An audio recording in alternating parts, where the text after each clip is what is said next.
Hello, Radhe Radhe everyone. आज हम एक टॉपिक के बारे में बात करेंगे कि आकस्मिक रिकॉर्ड्स क्यों करना चाहिए, या मतलब आकस्मिक रिकॉर्ड्स करने से हमको जीवन में क्या लाभ मिलता है, इसके बारे में हम जानेंगे। आकस्मिक रिकॉर्ड्स हमको उस अवस्था में करना चाहिए जैसे कि हम प्रॉब्लम से, हम सबकी लाइफ में प्रॉब्लम होती है, प्रॉब्लम से जूझ रहे हैं, बट हमने सारा कोशिशें कर लीजिए, सब चीज़ें कर लिया, बट उस प्रॉब्लम से हम बाहर नहीं निकल आ पा रहे हैं। तो उसको रूट ऑफ कॉज को जानने के लिए हमको आकस्मिक रिकॉर्ड्स करने की ज़रूरी है। तो जैसे कि किसी को रिलेशनशिप में प्रॉब्लम होती है कि नॉट अ पर्सनल, प्रोफेशनल और पर्सनल दोनों चीज़ में कैरेक्टर चेंज होता है, लेकिन जो रिलेशनशिप के जो पैटर्न होता है वो सेम होता है। तो ये क्यों हो रहा है, इसके बारे में जानने के लिए हम आकस्मिक रिकॉर्ड्स के ज़रिए हम उस प्रॉब्लम को ढूंढेंगे। फिर उस प्रॉब्लम के बाद में हम सॉल्यूशन पे जाएंगे और वहाँ पे हमको रेमेडीज़ मिलेगा, ठीक है, हीलिंग्स मिलेगा।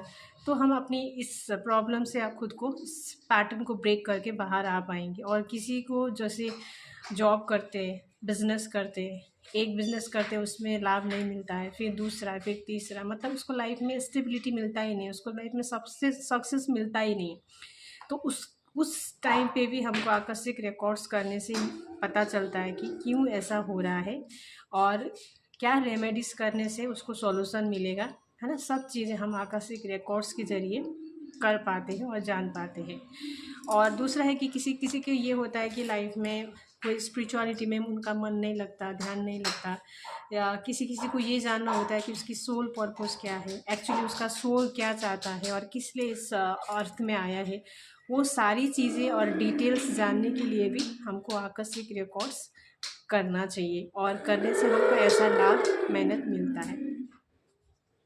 यदि आप लोग भी आकस्मिक रिकॉर्ड्स करना चाहते हैं तो आप मेरे साथ जुड़ सकते हैं। जो भी करना चाहते हैं वो मैं DM करके कांटेक्ट कर सकते हैं। राधे राधे।